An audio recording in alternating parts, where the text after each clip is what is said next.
Welcome to the Good Leadership Podcast. I'm your host, Charles Good. We've arrived at a milestone. Last week, I released the series opener, a combined episode featuring 6 leading experts, each responding to the question that every leader, learner, and professional is quietly wrestling with right now. In an age where AI can increase your output and make it look better, how do you use it in a way that actually builds your capability, making you sharper and stronger, not just faster? This episode begins those solo conversations with the first of those 6 experts. And to start, I wanted to go to one of the clearest thinkers we have on how humans actually behave under pressure, uncertainty, and change. Dan Ariely is a professor of psychology and behavioral economics at Duke University. He's also a New York Times bestselling author and one of the people most responsible for shaping how we understand decision making, motivation, and the hidden forces that drive our behavior. What makes this conversation with Dan especially important right now is that it gets beneath the surface of performance in the AI era. Because as AI makes our work easier, faster, and more polished, it quietly distorts how we judge ourselves and how we interpret our progress. Dan also provides lots of practical tools during our conversation, showing us how to rebuild real confidence with real capability by designing better habits, decision routines, and environments that keep your judgment compounding even as the tools keep changing. I hope you enjoy. Welcome to the Good Leadership Podcast. I'm Charles Good. This show is built for leaders, managers, and high achievers who want to think better, grow faster, and perform under pressure. Each episode, I sit down with leading researchers, best-selling authors, and experts to uncover what actually works, the practical tools, proven strategies, and insights you can use when the pressure is real. Because in a world that keeps changing, the edge belongs to those who can outlearn what worked yesterday, outthink what's coming next, and outperform when it counts. Welcome to the program, Dan. Lovely to be here. Thanks for this lovely introduction. And I have to say I'm honored. It's kind of your birthday, 300 episodes, and I'm very honored that you picked me for this. Thank you so much. Wonderful. Well, I can't wait to get into our conversation today. So let me start with the first area of really what I've seen in a lot of leaders is that there's so many smart, committed leaders working harder than ever before right now, but yet they're feeling less confident about their future than they did 5 years ago. Why do you think that is? One of the things that has happened to us as a society is that we are thinking more short term. Think about AI. When you're working with something on AI, you have a choice of being more productive today, but less knowledgeable 3 years from now. Think about a student. Imagine a student on the first day to college, and they're saying that we let them do everything with AI. What will they know when they leave college? They'll be very good in writing prompts, but let's agree that they'll not know much else. But in general, as a society, we have this range between efficiency and long-term investments. Efficiency is about short-term getting things done, and then we have lots of ways to invest in long-term. But as a society, we invest more and more in short-term. And because of that, everybody in the organization is suffering, but also the CEO. So ask yourself, how many people are sure that they will get to keep their jobs? Numbers are going down. How many people know other people in a friendly way, not just in the office for coffee? How many people think that if something will happen to them, work friends would come to their aids or the workplace would come to their aids? The answer is not that much. The modern workplace has become less compatible with us as human beings. We grew up, evolutionary speaking, with 200 people. We were going to interact with those 200 people for all of our lives. We were going to depend on them. They were going to depend on us.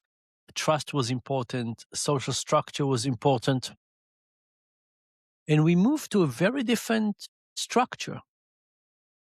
And that structure is not necessarily serving us as people. And I'll say one more point about this. There is something called resilience. And resilience, my definition of it, is that you have a feeling that you have an insurance policy for everything. No matter what happened, somebody will catch me. I could lose my job, I could get sick, my kids could get something, whatever. I know I have this safety net.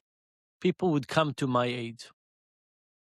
Now ask yourself the question of where is this feeling of resilience coming from?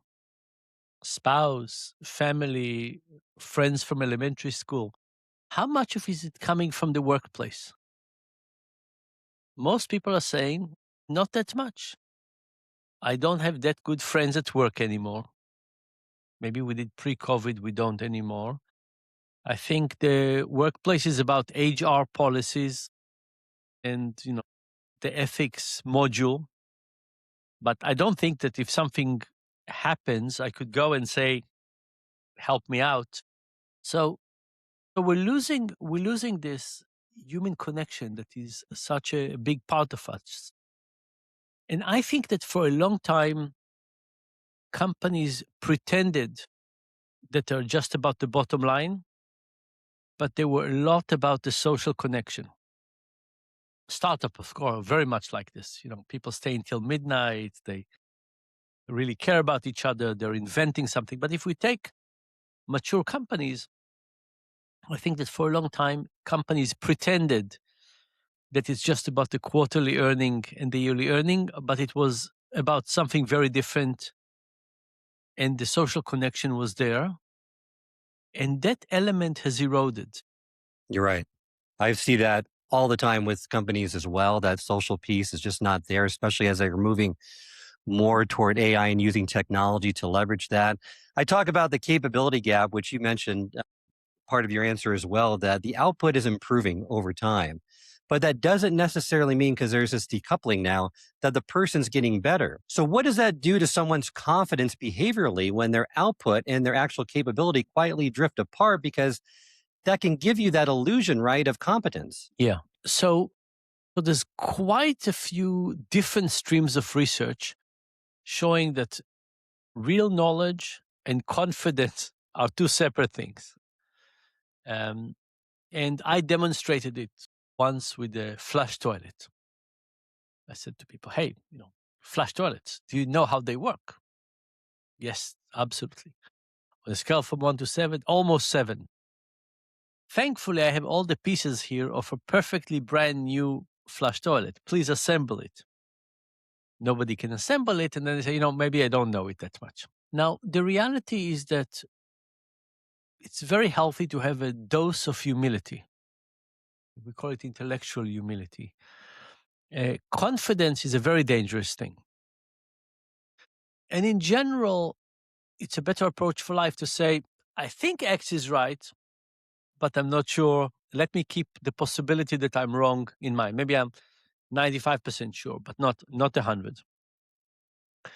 Now, what AI is allowing us to do is to perform way below our abilities.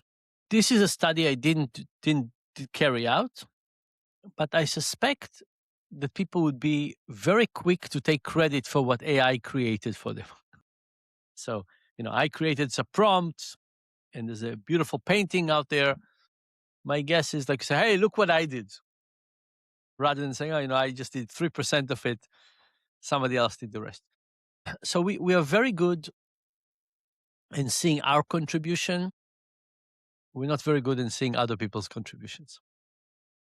By the way, there's this very funny study. You take couples, you put them in separate rooms and you say, hey, whatever you tell me now, I'll never share with your spouse. I promise. So tell me, from the 100% work in the relationship, what percent do you do? and you get two answers, you add them up, it's always more than 100%. People always give themselves lots of credit for what they've created. So I think that AI is going to create false confidence. We will have even higher false confidence. And there are lots of things that are bad with that. One of them is that people would not even think that they need to learn more. So I think of it as the syndrome of the first year undergrad student. They studied the whole textbook on sociology, and they think, I know sociology.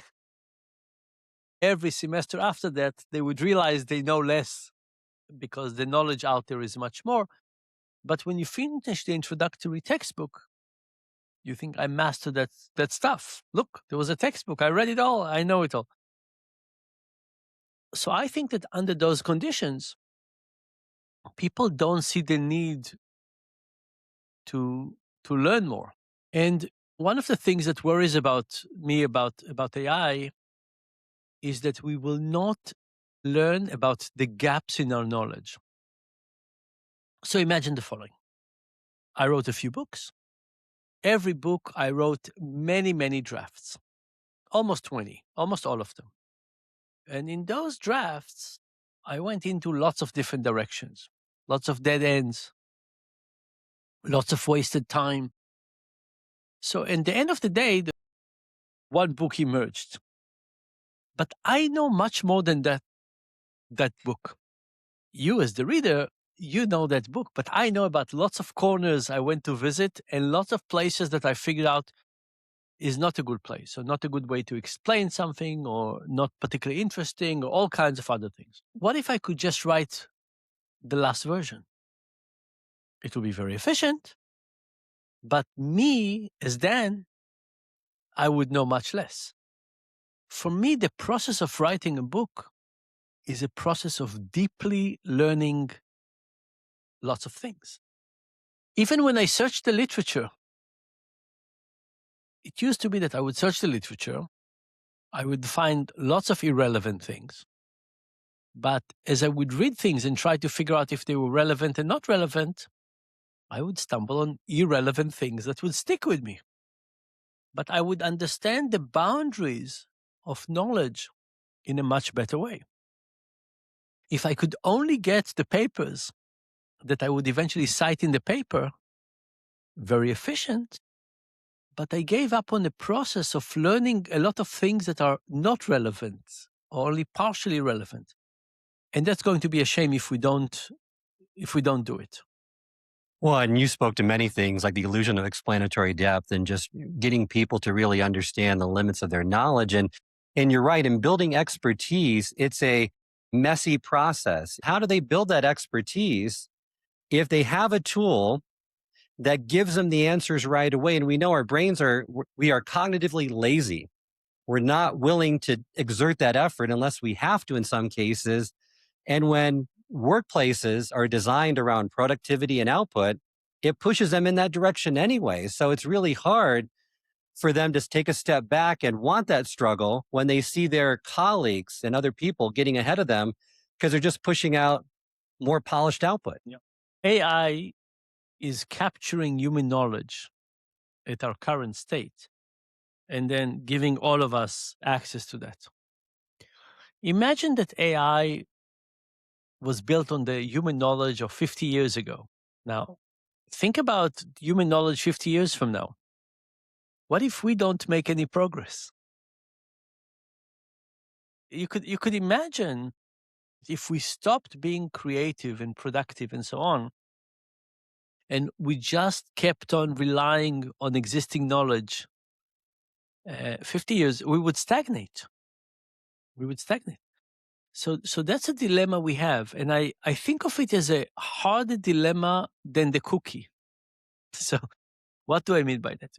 The cookie is an engineered food that is designed to get us to one and then another one, and then another one, and have them now. Cookies are not about thinking about long term in the future. It's about what I want now. I want something comfortable, sweet, salty, fat, right now. And I think that AI, in many ways, is even more tempting than cookies. I can really think hard right now.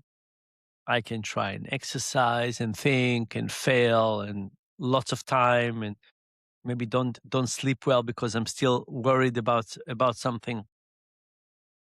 Or I could have this very easy fix. How often would we pick the easy fix over something that is good for us in the long term? And I'll give you this in a more extreme way. Imagine we're 5 years from now. AI is much better and robots are much better. And you happen to have two apartments next to each other. In one of them, you live with your spouse. In the other one, you live with your robotic spouse. And the robotic spouse, I don't know if you've noticed, but all of these models are becoming more and more complimenting. Every idea is so smart and so good, and we're so anyway. So you come home from work, so day, you're stressed, you're a little tired. Which door do you knock on? The human spouse or the robotic spouse? The human spouse, might be very good, but it's another human being with complex emotions. The robot, will always miss you, care, do all of those things. And if you have these two, what happens on year 3? After you've already spent some time in the robotic one and probably hurt your relationship with the human one. I'm not hoping that this will really happen, but if you think of it as a metaphor of what we think we want in the short term and what's good for us in the long term, I think AI is going to create huge challenges. Now think about the CEO, and the CEO can say, I can get everybody to produce lots of stuff this year. What's the cost? Human capital. By the way, if people stop thinking for 3 months, they don't stagnate, they deteriorate. So you say, oh, I really want the next quarterly reports to be very good. I want productivity to go up. But the cost is that all my people would be slightly worse off. Absolutely. That's an important point that you make, that they don't stay the same. They stagnate, they regress by not using these skills. So that's really probably what's most at risk of being lost in this AI era versus what really would compound. I'm curious, some of those hidden forces shaping leaders right now as they respond to AI, a few that I see that I think complement your work is one on effort discounting, social comparison on speed is another one, and the attribution error, which I think people are making a lot right now. But are there other hidden forces that you see at play here in this day and age, shaping leaders right now as they respond to this technology? I think that there's a phrase in social science called you are what you measure. And the point in you are what you measure is that some things are easy to measure and some things are harder to measure. And because of that, the things that are easy to measure become more important. Not because they're really more important, but because they become more important because of the measurement. So I've seen some companies measure how many AI tokens people use. What a ridiculous thing. AI tokens might be correlated with long-term creativity, productivity, and so on, but it's not 100%. It might be loosely correlated with that. But what are we really rewarding? And to what extent, as we said before, the short-term rewards are hurting long-term productivity. So I think that's a big issue. But I think what's becoming in vogue are all kinds of phrases about AI integration. I think lots of phrases about how many AI tokens, what percentage of our product is written by AI, all kinds of matrices that are potentially interesting to think about. But the moment you put them into focus as something to optimize, you hurt a lot of real performance. You're right. And what is your answer to those companies that say, "Hey, look, Dan, we understand, there's some issues, but the output has never been higher, the productivity's never been higher." And then you get the manager saying that, "Yeah, I mean, I'm doing better work. Things are happening. What does it matter if I am not learning or my capabilities not rising when everything else is pointing in the right direction?" Because I hear that counter argument a lot from organizations, from leaders to say, "Yeah, Charles, I get it. It matters, but does it really matter in the end because everything's moving in the right direction?" When you talk to people and you ask them, where is innovation really coming from? Is it coming from your average employee, from like a random innovation? Or is it coming from the top of human performance, the extra creative, thoughtful, dedicated, and so on? And most people say it doesn't come from the average person, it comes from the most dedicated, thoughtful, and so on. So if you have a normal distribution, it comes from the top of the distribution. And then you say, is AI, what does it do? It's helping the bottom part of the distribution. Is it helping the top part of the distribution? Is it helping their motivation? Or is it really just helping their performance? And here's the thing, it goes back to you are what you measure. An invention that was not created because people lost motivation is not going to be seen. The enthusiasm about creating a new project or thinking about it in the shower that is not going to happen is not going to be seen. When you think about productivity gain versus ingenuity losses, you see one, you don't see the other. So when I go to companies, I would say, let's think about the last 10 years and let's talk specifically about where you got your improvements. And let's go into the details of that. And you would say, it is this group that stayed very late at night and they talked to each other and they did this and they came up with this idea. It was about these customers who had a problem and they reached out to somebody and don't just say in general, we grew 7% every year in the last 3 years.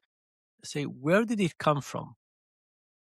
And now, once you understand where your improvement came from, saying, is this integration of AI going to keep those things going or not?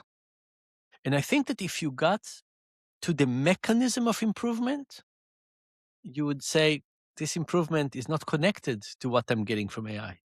It's a very different animal. It's about somebody who became passionate about something that improved, created, worked hard, got other people to work with them, and so on. And that's where it's coming from. But I'll tell you one other thing that companies do understand, I think, in a better way.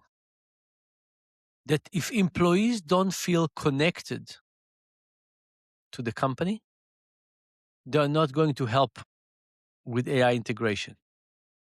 In fact, you see a lot of employees who are sabotaging AI integration because take my job, I'm not helping you, displaced me. When companies treat employees as replaceable by bots, employees are not going to participate in the same way. That's a very important point. And I think what you're getting at too is that authorship and agency matter a lot for motivation. And there's many experiments showing that when people feel their effort is recognized and that they are the origin of the work, they're more engaged and willing to persist. When their work feels like I just pushed a button and something came out, it feels less meaningful. And I think that identity shift really from moving from I'm someone who can solve complex problems to I'm someone who can find and configure the right tools is an important shift. It may not necessarily be bad, right? Because curating tools is a real skill, but it comes with a loss of perceived agency because it's going to reduce their satisfaction they get from their work. So I think here we should separate your central skill from your peripheral skills. So I have an apartment with smart electricity, and together with Claude Code, we figure out how the smart electricity work. And I now have an app that does all kinds of wonderful things. It says things, it closes light, it closes shutters, but it was never something I wanted to be really good at. I'm happy to produce something. It's not my area. Now you take writing about social science. Very different. Here, I want to invest in myself.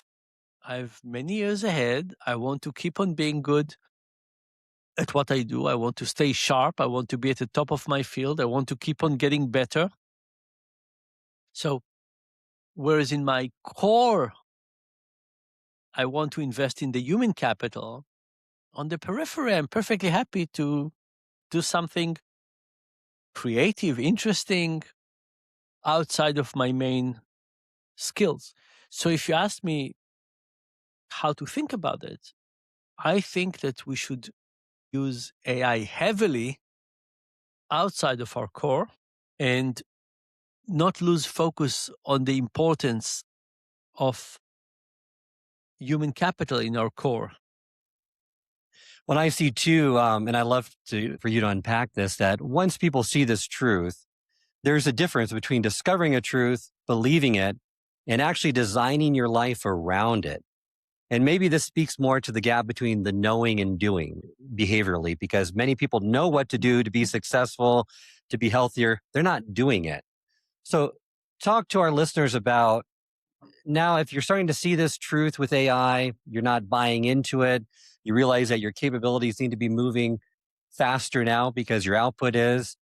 How do you go from seeing it to believing it to actually designing your life around it? Yeah. So the sad component is that it's a very, very tricky part.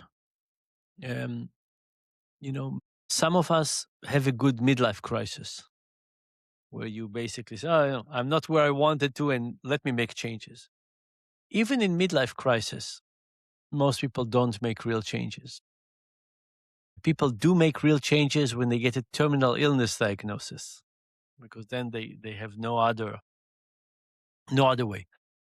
But knowing something and acting on it are two very, very different things. Two very different things. Now, what can we do is to make a very detailed plan. So what we know is that people who don't make a detailed plan don't make changes. If you basically have a loose idea that says, "Oh, I'll eat less calories, I'll start exercising, I'll sleep better, I'll use AI for periphery but not central," no, it will not happen. We need a very specific plan with an action plan. So, for example, for me, when I start a project, I'm very clear. I write it down what I'm going to use AI for and what I'm not going to use AI for. So, I was badly injured, as you know. Using my hands is very tough. So I use a lot of voice to text. Perfect, no problem. I have it down. When it comes down to searching the literature, some project I say yes, I'll use a notebook LM or something to search, and some I say no. I need the process of getting lost and searching and finding. And what about phrasing things? Help with writing? No. My writing, my skill, not going to be part of it. I had an interesting debate with people in my research lab about whether we should ask AI to help us with the names for papers, like the title. And I said, don't do it. I said, don't do it. It's such a difficult creative process. You take a whole idea and you try to kind of get it in a sentence, and maybe with something even funny, or you wink to your co-authors or something. I said, don't do it. That's not the task. You want to do it yourself. Now, many times I fail. Many times they eventually say, I will ask you to recommend 8 and I'll pick one. But anyway, I declare in advance my boundaries for each project, and I feel it's very useful and important. That's important to recognize as well, because I don't think anyone's advocating to not use AI at all, but be more deliberate in your approach to it. Human first, AI second. Use it as a sparring partner to challenge your thinking, to make it sharper after you've done the work, not do the work for you. But that temptation is always there just to outsource your thinking to it. And I think that's the real danger in using AI. There's a beautiful piece of research where they took people who believe in conspiracies and they asked them to debate their own beliefs with AI models. And it was more effective in getting them to wonder whether they're correct or not than talking to a real person. So first of all, because when we talk to a real person, we fight, we don't listen. But with AI, we're not under time pressure. Like, it's the AI is not going to finish and you have to come up with the response immediately. We're also used to thinking that AI is on our side. We don't have to think that they're trying to convince us of something. So eventually it's a really good tool. Think and questions around belief. Imagine that we're just before some elections and you want to think where your values really are. AI is a fantastic companion. Challenge me. What am I not asking? Now, most people don't use it this way, but it's one of the best ways to use it. I love that approach. And I've never even thought of it that way, that people are more open to using it and changing their beliefs as a result of talking to AI than they are to another human, because those emotions aren't involved and they feel like they're listening. It's not just pseudo listening where they're just waiting to reply back with a maybe a harsh reply. Great advice. Yeah. Well, looking back on your career, is there one realization that genuinely changed how you work? And how long did it really take you to truly internalizing it? Getting back to this issue on, if you see the truth and you recognize it and your beliefs change, how long does it really take to act upon it? I love a personal example if you're willing to share one. Yeah. So when I graduated, my first job was at MIT. And at some point, I went to meet Nicholas Negroponte, who was leading the Media Lab. I came to talk to him because lots of his students, their students, would come and talk to me about experiments and how to measure what they were doing. And Nicholas asked me, he said, okay, I see all the things you're doing, but how is what you're doing going to change the world? And it was sad for me to realize that nobody in academia asked these questions. At least nobody asked me. The question was, where will you publish your next paper? What impact factor will you have? But it wasn't about real impact. And I have to say that I'm quite proud of myself because I told him, I don't know, give me 2 weeks and let me get back to you. Now, it's not a strategy I used before, but Nicholas was a guy I really respected. I kept on respecting me even more. And I wanted to answer well, and I was willing to take the time. And those 2 weeks were very important soul searching for me. And then I came back, I had an answer. He gave me a job in the Media Lab, and that helped me start a path of having my research guided by having real impact.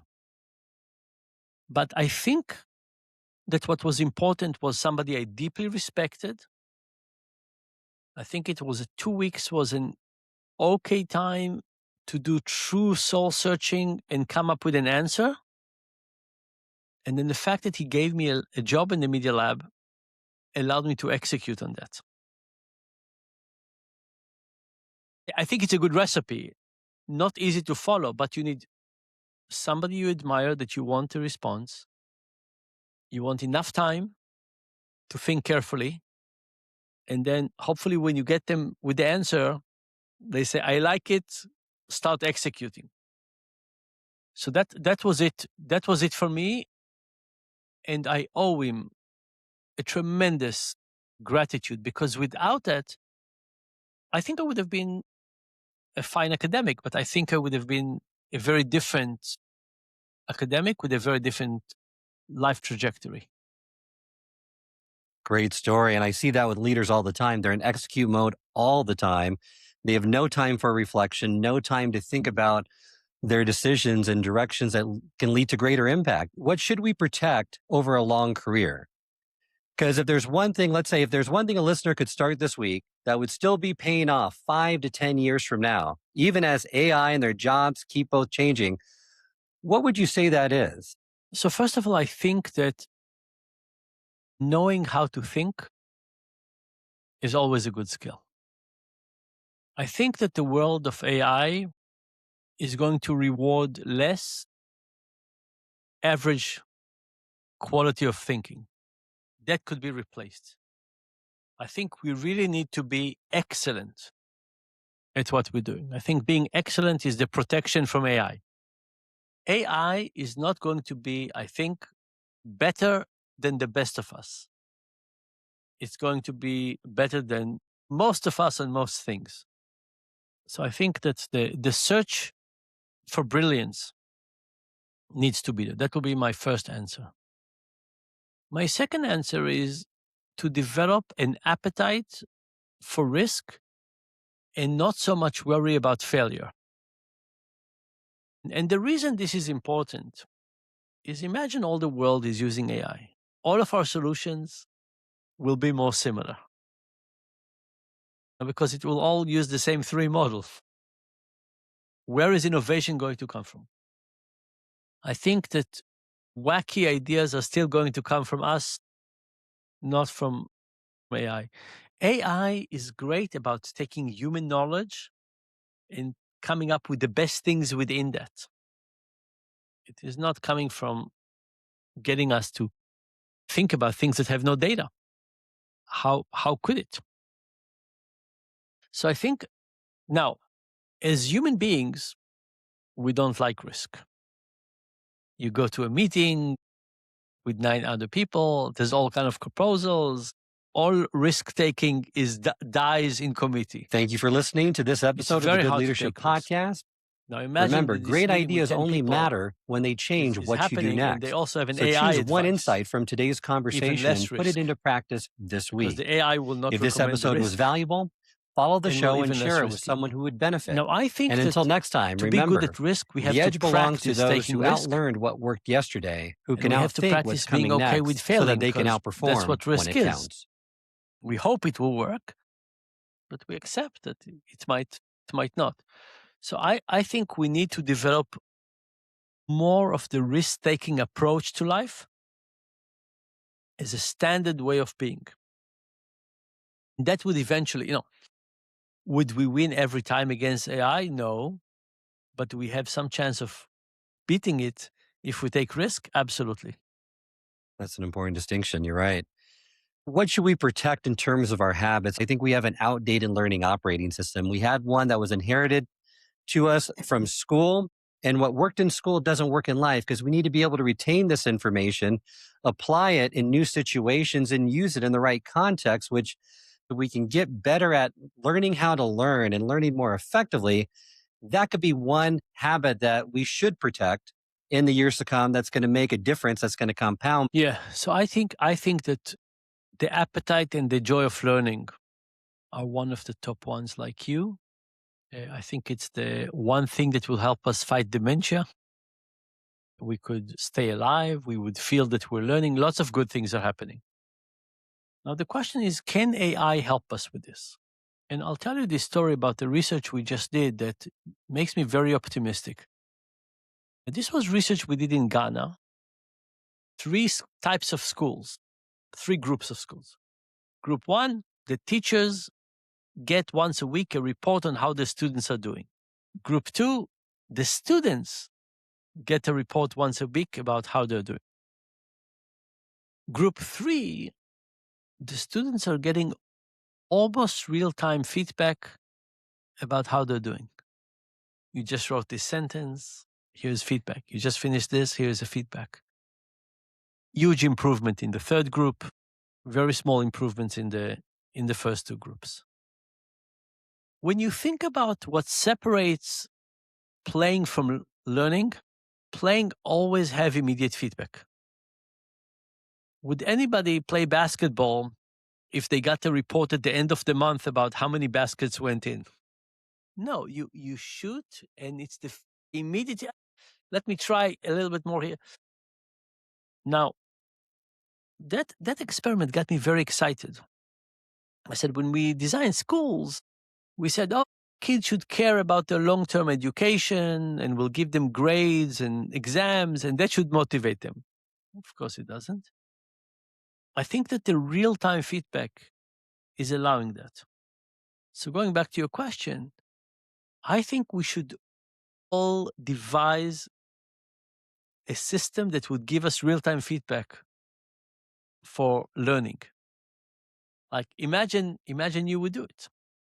How you would do it. Some people do the crossword puzzle. That's kind of an immediate. But in our work, where would it come from? Where would it come from? And I think we could use AI to create that system to help us with our own motivation.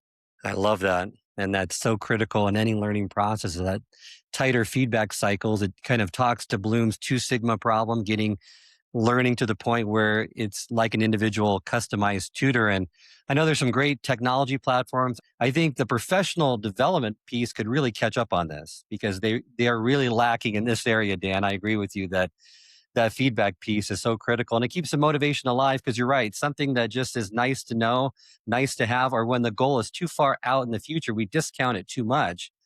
We have that present bias that just says, you know what, I'm going to do what I enjoy right now. And 5 to 10 years from now, that goal is not worth a whole lot to me at this moment. Absolutely. Thank you so much, Dan, for joining me today. I really appreciate your insights, your thoughts, your expertise. Remind our listeners how they can get in contact with you, learn more about your work, and get all those amazing books. Yeah, so my website, danariely.com, DANARIELY.com. Lots of material there. And thank you very much for inviting me to your party. I feel privileged to be part of this. And good talking to you again, as always. Thank you, Dan, so much. And thank all of you for listening. Remember, the leaders who keep rising over the next 5 to 10 years will not be the ones who somehow escape the hidden forces Dan has spent his career studying, the bias, the misbelief, and the stories we tell ourselves after the fact. They're going to be the ones who assume those forces are always present. And Dan's unique gift is that he reminds us that better leadership doesn't start with pretending we are perfectly rational. It starts with understanding that we are not, and then designing our decisions, our environments, and our tools and our habits around that truth. So maybe the most practical experiment you can take this week, pick one meaningful decision, write down why you're making it, what you expect to happen, and what would prove you wrong. Then come back later, look honestly at actually what happened. Because in a world where AI is making our output smarter and faster, the real advantage belongs to the leaders who are becoming better observers of their own thinking. Thank you for listening to this episode of the Good Leadership Podcast. Remember, great ideas only matter when they change what you do next. So choose one insight from today's conversation and put it into practice this week. If this episode was valuable, follow the show and share it with someone who would benefit. And until next time, remember, the edge belongs to those who outlearned what worked yesterday, who can outthink what's coming next so that they can outperform when it counts.